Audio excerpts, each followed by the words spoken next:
Wah, sawise aku lahir batin tekan desa. Kawit pojok kono nganti teko pojok leretan. Rasane atiku iki sangsaya seneng lan bunga. Tapi aku yo saiki rada kesel sithik. Nalikane mlaku-mlaku, ndelalah-ndelalah, iki nganti sikilku kesandung barang arek. Lho kae kono Pak Gundul ketok-ketok durung lahir batin marang aku.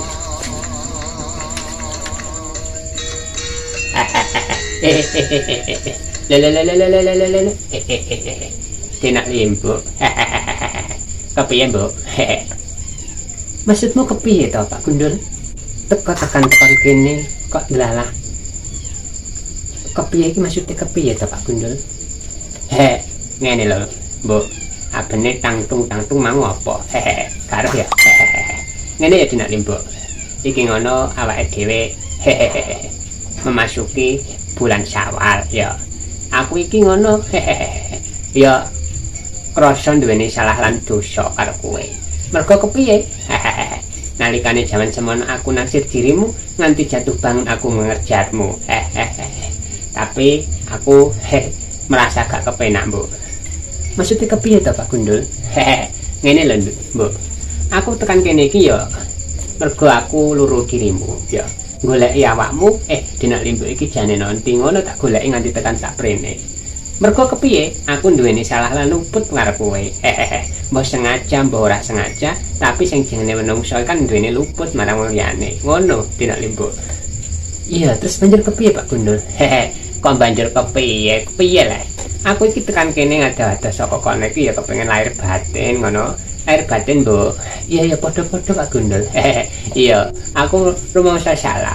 Mergo kepiye? Aku pernah jatuh hati sampai membuat dirimu tidak nyaman, tidak enak, tidak nyaman dan merasa terganggu. Ngono lho. Ora sandene rasa ngono Pak Gundul. Kabeh iku ya pancen ya wajar.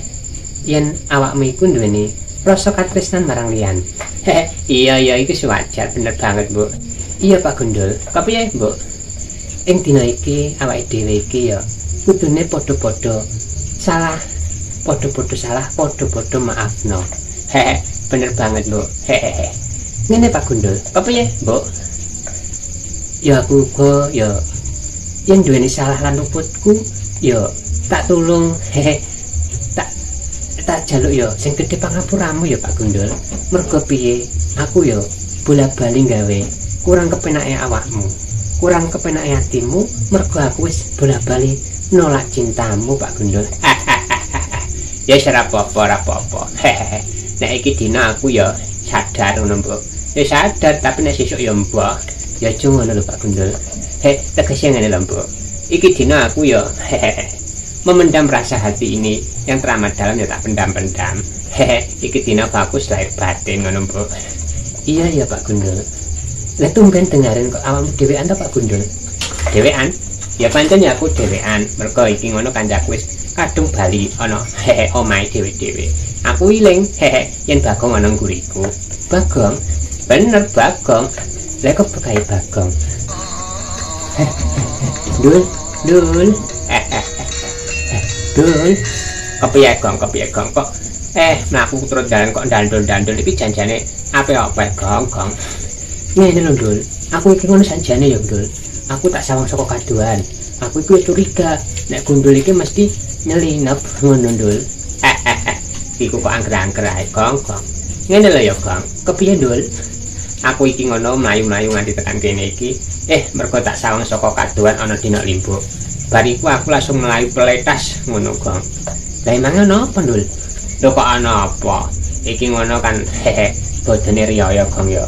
Aku ya rumangsa salah bolak-balik ganggu limbo, bolak-balik nembak limbo, tapi nan ora ketompo-tompo. Ngono, Gong. Nek krungu aturmu iku ya aku sakake lho, Dul. Sakake tapi ya kudu guyu. Piye lah, Gong? Kok sakake kudu guyu iki janjane sing mbok ngarepe iki piye, Gong? Lah piye? Pancen yo ngono kok, yo, Mbok. Iya Bagong, kepiye Gong? Ngene lho, Mbok. Pancen yo piye? Pak Gundul iku yo wonge yo brangasan ngene. Iku aja ngangkat mangap lambemu, Gong. Piye? Ngene lho, Gong ya. aku teko kene iki mau mlayu-mlayu saperlu lae baten karo dina limbo. Ben padha-padha dimaafno ngono, Gong. Iya, aku lair batin lho, Mbok. Padha-padha, Gong. Iya. Ngene. Saiki wis padha maaf-maafan, saiki aku arep bali. Iya ya, Mbok.